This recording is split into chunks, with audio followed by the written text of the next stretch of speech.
En ce qui concerne Nord Stream 2, nous continuons à avoir des conversations très fortes et claires avec nos alliés allemands, et je veux être clair avec vous aujourd'hui.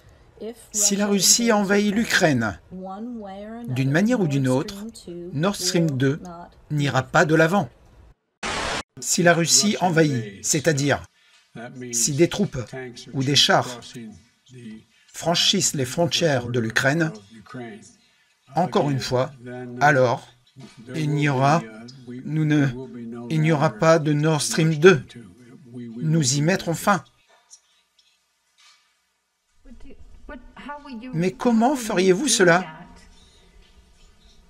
Exactement, puisque le projet est sous le contrôle de l'Allemagne. Je vous promets qu'on le fera. En fin de compte, c'est aussi une formidable opportunité. C'est une formidable opportunité, une fois pour toutes, supprimer la dépendance vis-à-vis de l'énergie russe et ainsi ôter à Vladimir Poutine la possibilité d'utiliser l'énergie comme une arme afin de poursuivre ses projets impériaux. C'est très important. Et cela nous permet de formidables opportunités stratégiques pour les années à venir. Mais en attendant, nous sommes déterminés à faire tout ce qui est en notre pouvoir afin de s'assurer que les conséquences de tout ceci ne soient pas répercutées sur les citoyens de notre pays ou à travers le monde.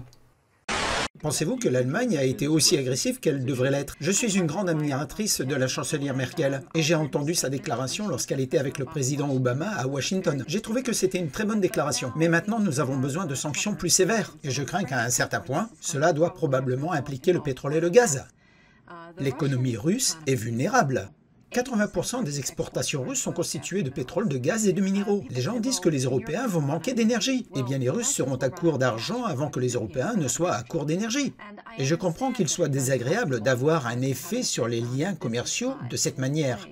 Mais c'est l'un des rares instruments dont nous disposons pour, à long terme, on veut simplement changer la structure de la dépendance énergétique. Dépendre davantage de la plateforme énergétique nord-américaine, de la formidable abondance de pétrole et de gaz que nous trouvons en Amérique du Nord. On veut des pipelines qui ne passent pas par l'Ukraine et la Russie. Depuis des années, nous essayons d'amener les Européens à s'intéresser à différents tracés de pipelines. Et il est temps de le faire. Et en partie, ça consiste à agir aussi vite que possible. Putain, j'en ai marre d'avoir toujours raison.